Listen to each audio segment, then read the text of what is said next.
Aláròyé máa wí o. irú bàbá wo rèé nítorí tí ọmọ rẹ̀ ń tọ̀ sílé èyí lohun tó ṣe fún un. ọkùnrin kan tí wọ́n porúkọ rẹ̀ ní Amos Paul lọ́wọ́ àwọn agbófinró ti tẹ̀ lẹ́yìn tó fi áyọ́ọ̀nù tí wọ́n fi ń lọ aṣọ ju ọmọbìnrin rẹ̀ lábẹ́.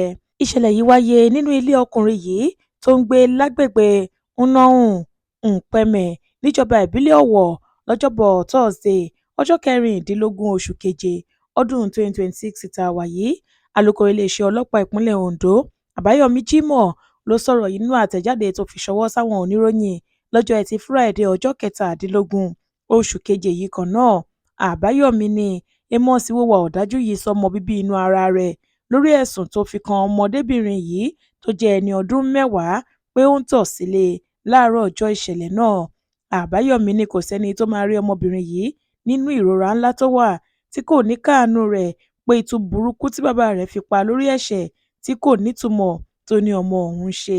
ó láwọn èèyàn kan tí wọ́n jọ wà ládùúgbò ni wọ́n sáré du ẹ̀mí ọmọdébìnrin náà pẹ̀lú bí wọ́n ṣe tètè gbé e lọ sí ọsibítù ìjọba àpapọ̀ tó wà nílùú Ọ̀wọ̀ níbi tó ti ń gba ìtọ́jú lọ́wọ́. alūkkóró ní lọ́gán tí wọ́n wáá fi ìṣẹ̀lẹ̀ ọ̀hún tó àwọn agbófinró létí ni wọ́n ti gbé ìgbésẹ̀ tí wọ́n sì lọ́ọ́ fi páńpẹ́ òfin gbé e kí wọ́n lè fọ̀rọ̀ wá a lẹ́nu wò. Àbáyọ̀mí ní àwọn ti fi Amos ránṣẹ́ sí ọ́fíìsì àwọn ọlọ́pàá tó ń mójútó ọ̀rọ̀ àwọn ọmọdé ẹ̀ka tìlú Àkúrẹ́ kí wọ́n lè tẹ̀síwájú nínú ìwádìí ìṣẹ̀lẹ̀ náà.